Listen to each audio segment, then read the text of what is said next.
नमस्ते। आज हम बात करेंगे बॉलीवुड के महान अदाकार अशोक कुमार के बारे में।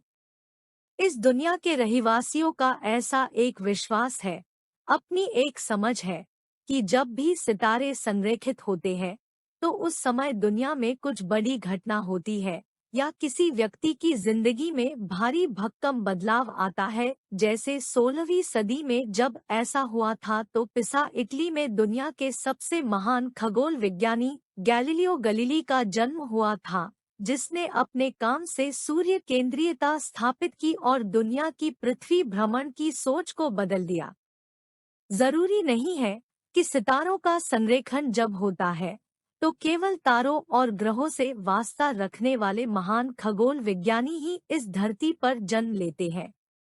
पिछली सदी में ऐसा शुभ योग 1936 में आया था, जब बॉम्बे टॉकी स्टूडियो के फिल्म जीवन नैया निर्माणाधीन थी।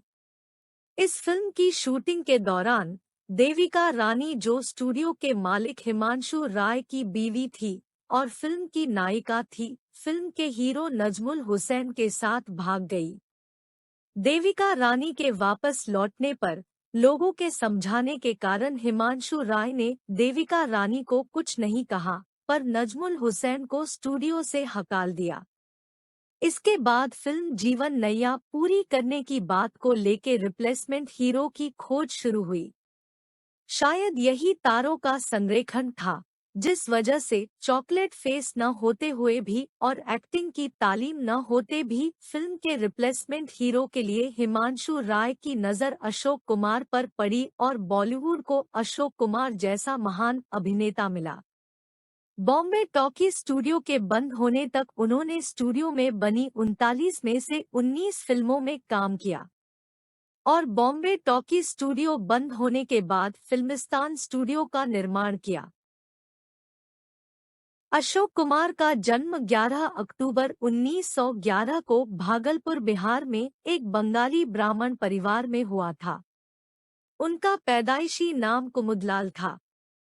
अशोक कुमार ये नाम उनको उनकी पहली फिल्म जीवन नैया के शूटिंग के दौरान दिया गया था। अशोक कुमार 4 बच्चों में सबसे बड़े थे। उनके पिता चाहते थे कि वह वकील बने और उनका दाखिला लॉ कॉलेज में करा दिया।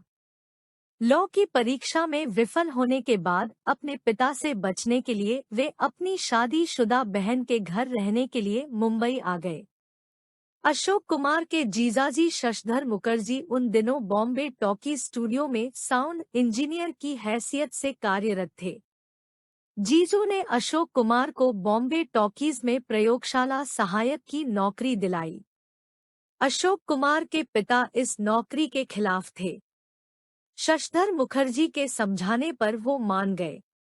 जीजू ने दिलाई प्रयोगशाला सहायक की नौकरी से अशोक कुमार काफी संतुष्ट थे। उस समय उनका फिल्म में हीरो बनने का कोई इरादा नहीं था। वह इस पद पर 5 वर्ष कार्यरत रहे। 5 साल बॉम्बे टॉकी स्टूडियो में प्रयोगशाला सहायक के पद पर काम करने के बाद 1936 में अचानक अशोक कुमार को स्टूडियो में बन रही फिल्म जीवन नैया में हीरो की भूमिका के लिए चुन लिया गया। अशोक कुमार के करियर में ये अचानक बदलाव कैसे आया, ये जानने के लिए हमें 1 साल पीछे चलना पड़ेगा, क्योंकि यह कहानी शुरू होती है 1935 में, जब फिल्म जवानी की हवा निर्माणाधीन थी, जो देविका रानी और नजमुल हसन अभिनीत बॉम्बे टॉकीज द्वारा निर्मित पहली फिल्म थी। फ्रांज ऑस्टेन द्वारा निर्देशित अगाथा क्रिस्टी की murder on the Orient express पर आधारित एक क्राइम थ्रिलर जवानी की हवा चलती ट्रेन में सेट की जाने वाली शुरुआती फिल्मों में से एक थी। हसन के हैंडसम व्यक्तिमत्व के कारण देविका रानी शादीशुदा होने के बावजूद हसन से आकर्षित हुई। 1936 में इस जोड़ी को एक बार फिर जीवन नैया में एक दूसरे के साथ कास्ट किया गया। इस बार प्यार में पागल दोनों एक दिन फिल्म की शूटिंग के दौरान कलकत्ता भाग गए। राय के दोस्त और सहकर्मी शशधर मुखर्जी ने सभी जगह तलाश की और आखिरकार जोड़े को ट्रैक कर लिया। मुखर्जी रानी को उनके पति के पास लौटने के लिए मनाने में कामयाब रहे। झुके हुए राय ने हसन को बिना सोचे समझे बर्खास्त कर दिया। विडंबना यह है कि यह राय ही थे जिन्होंने पहले हसन को अभिनय करने और नायक बनने के लिए राजी किया था। नजमुल हसन को हिमांशु राय द्वारा हकालने के बाद बॉम्बे टॉकी स्टूडियो में अधूरी फिल्म जीवन नैया को पूरा करने के लिए रिप्लेसमेंट हीरो के लिए तलाश शुरू हुई। स्टूडियो की खोज समिति मीटिंग में हिमांशु राय ने स्पष्ट किया कि वे रिप्लेसमेंट हीरो के लिए बहुत अधिक हैंडसम व्यक्ति को नहीं रखना चाहते और वो सुनिश्चित करना चाहते थे कि नजमुल हसन के कारण उनके साथ जो हुआ ऐसा दोबारा न हो। मीटिंग के दौरान बॉम्बे टॉकीज के लैब असिस्टेंट कुमुदलाल कुंजीलाल गांगुली यानी के अशोक कुमार का नाम आया। बॉम्बे टॉकीज स्टूडियो की खोज समिति मीटिंग में अशोक कुमार को निर्माणाधीन फिल्म जीवन नैया के लिए रिप्लेसमेंट हीरो करके चुनने का निर्णय लिया गया। फिल्म के निर्देशक फ्रैंक ऑस्टेन इस निर्णय से ज्यादा खुश नहीं थे। इस निर्णय ने अशोक कुमार को नीरस प्रयोगशाला वातावरण से बाहर निकलकर अपने नए करियर में आसमान की बुलंदियों को छूने का मौका हासिल हुआ। जीवन नैया के बाद उसी वर्ष में अशोक कुमार की देविका रानी के साथ बनी फिल्म अछूत कन्या हिंदी सिनेमा के शुरुआती ब्लॉकबस्टर में से एक थी। उस युग की कई फिल्मों की तरह अछूत कन्या एक सुधारवादी कृति थी जिसमें एक ब्राह्मण लड़के को भारतीय समाज में तथाकथित अछूतों की लड़की से प्यार हो जाता है। अछूत कन्या की अपार सफलता ने अशोक कुमार और देविका रानी को उस युग की सबसे लोकप्रिय ऑन स्क्रीन जोड़ी के रूप में स्थापित किया। इसके बाद दोनों ने कई फिल्में की जिनमें जन्मभूमि, इज्जत, सावित्री, वचन और निर्मला शामिल है। उनका आखिरी ऑन स्क्रीन वेंचर 1941 की फिल्म अनजान थी, जिसकी बॉक्स ऑफिस पर असफलता ने ऑन स्क्रीन जोड़ी का अंत कर दिया। कंगन, बंधन और आजाद के साथ बैक टू बैक सफलताओं ने अशोक कुमार अपने आप में एक लोकप्रिय अभिनेता के रूप में उभर कर आए। 1941 में बनी फिल्म झूला की सफलता, जिसमें उन्होंने लीला चिटनिस के साथ अभिनय किया, ने उन्हें युग के सबसे प्रमुख अभिनेताओं में से एक के रूप में स्थापित किया। 1943 में निर्मित फिल्म किस्मत, जिसमें अशोक कुमार को भारतीय सिनेमा में विरोधी नायक के रूप में दिखाया गया था, ने बॉक्स ऑफिस पर सभी मौजूदा रिकॉर्ड तोड़ दिए। बॉक्स ऑफिस पर 1 करोड़ की कमाई करने वाली यह पहली हिंदी फिल्म थी। किस्मत की सफलता ने अशोक कुमार को भारतीय सिनेमा का पहला सुपरस्टार बना दिया। किस्मत के बाद अशोक कुमार ने चल चल रे नौजवान, शिकारी, साजन, महल, मशाल, संग्राम और समाधि जैसी फिल्मों में काम किया। बॉम्बे टॉकी स्टूडियो छोड़ने से पहले उन्होंने कई फिल्मों का निर्माण किया, जिसमें फिल्म जिद्दी प्रमुख थी। इस फिल्म के कारण देव आनंद और प्राण जैसे महान कलाकारों को अपने करियर को फिर से स्थापित करने का मौका मिला। 1943 में उन्होंने फिल्मिस्तान में शामिल होने के लिए बॉम्बे टॉकीज को छोड़ने का फैसला किया। अशोक कुमार ने अपने जीजा और 2 अन्य लोगों के साथ मिलकर फिल्मिस्तान की स्थापना की थी। फिल्मिस्तान में शामिल होने के बाद एक अभिनेता के रूप में उनकी बड़ी सफलता मधुबाला अभिनीत हावड़ा ब्रिज थी। इस फिल्म में मधुबाला पर फिल्माया गया और आशा भोसले का गाया गाना आइए मेहरबान, यह गीत लोग आज भी बहुत पसंद करते हैं। 1960 के दशक तक अशोक कुमार चरित्र अभिनेता में बदल गए। वे इन भूमिकाओं को निभाते हुए कभी भी टाइपकास्ट नहीं होने के लिए सावधान रहे।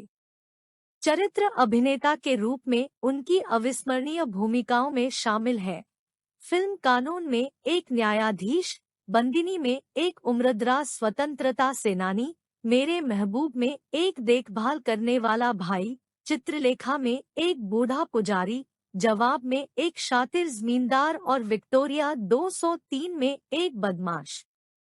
अशोक कुमार ने 1960 और 1970 के दशक में कई ऐतिहासिक फिल्मों में महत्वपूर्ण भूमिका निभाई, जिनमें शामिल है ज्वेल थीफ, आशीर्वाद, जिसके लिए उन्होंने 1969 में फिल्मफेयर पुरस्कार और राष्ट्रीय पुरस्कार जीता, पूरब और पश्चिम, पाकीज़ा, मिली, छोटी सी बात और खूबसूरत। आधी सदी बड़े पर्दे पर काम करने के बाद दूरदर्शन की धारावाहिक हम लोग के कारण अशोक कुमार का नाम टेलीविजन से भी जुड़ गया। दूरदर्शन की पहली धारावाहिक हम लोग बनाने का सुझाव 80 के दशक के केंद्रीय सूचना और प्रसारण मंत्री माननीय वसंतराव साठे जी ने दिया था, जब उन्होंने मैक्सिकन टेलीविजन लेखक मिगुएल सबिडो को भारत में आमंत्रित किया था। सबिडो ने हिंदी के महान लेखक मनोहर श्याम जोशी के साथ काम करते हुए जाति सद्भाव, महिलाओं के सशक्तिकरण, राष्ट्रीय एकीकरण, दहेज, शराब और नशीली दवाओं के दुरुपयोग जैसे सामाजिक मुद्दों से निपटने वाली श्रृंखला बनाने में मदद की। हम लोग की सफलता के बाद मनोहर श्याम जोशी जी को father of the Indian soap opera के रूप में जाना जाने लगा। हम लोग मेक्सिकन धारावाहिक वेन कमिंगो पर आधारित थी। जब हम नाटक देखने जाते हैं तो कई बार इन नाटकों में एक पात्र होता है जिसे सूत्रधार कहते हैं। अक्सर सूत्रधार नाटक के शुरुआत में आता है और नाटक की पार्श्वभूमि का वर्णन करता है। भारत में सूत्रधार की संकल्पना चौथी और 5वीं सदी के बीच में कालिदास के नाटक अभिज्ञान शाकुंतलम, मालविकाग्निमित्रम, विक्रमोर्वशीयम से शुरू हुई। दूरदर्शन ने अपनी पहली धारावाहिक हम लोग में इस संकल्पना का उपयोग प्रभावी रूप से किया था। फर्क इतना था कि एपिसोड के शुरू में आने की बजाय अशोक कुमार जी एपिसोड के आखिर में सूत्रधार के रूप में आके अगले एपिसोड के पार्श्वभूमि का वर्णन करते थे। एक एपिसोड के अंत में उन्होंने अगले एपिसोड की पार्श्वभूमि का वर्णन कुछ इस तरह से किया था। इस परिवार की बड़ी बेटी पढ़ना चाहती है, अपने पैरों पर खड़ी होना चाहती है। माता पिता जैसे तैसे उसकी शादी करना चाहते हैं, लेकिन दहेज के लालचियों को खुश करना उनके बस की बात नहीं है। एक बार और ये परिवार नुमाइश कराएगा अपने बेटी की, अपने बेबसी की, और देखेंगे हम लोग। जिस खूबी से अशोक कुमार जी इन संवादों को डिलीवर करते थे, वो सुनते ही बनता था। आधी सदी की अपने फिल्मी करियर में अशोक कुमार जी ने 275 फिल्मों में अभिनय किया।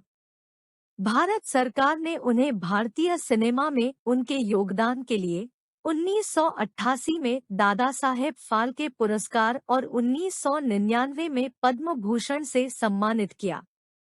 अशोक कुमार जी का 90 वर्ष की आयु में 10 दिसंबर 2001 को मुंबई में निधन हो गया। जब अशोक कुमार जी की फिल्म की बात होती है, तब 1963 में बनी फिल्म बंधिनी में उन्होंने निभाए किरदार की छवि जहन में उभरती है और याद आता है उसी फिल्म का शैलेंद्र जी का लिखा और एस डी बर्मन जी का गाया ओरे माजी वाला गाना।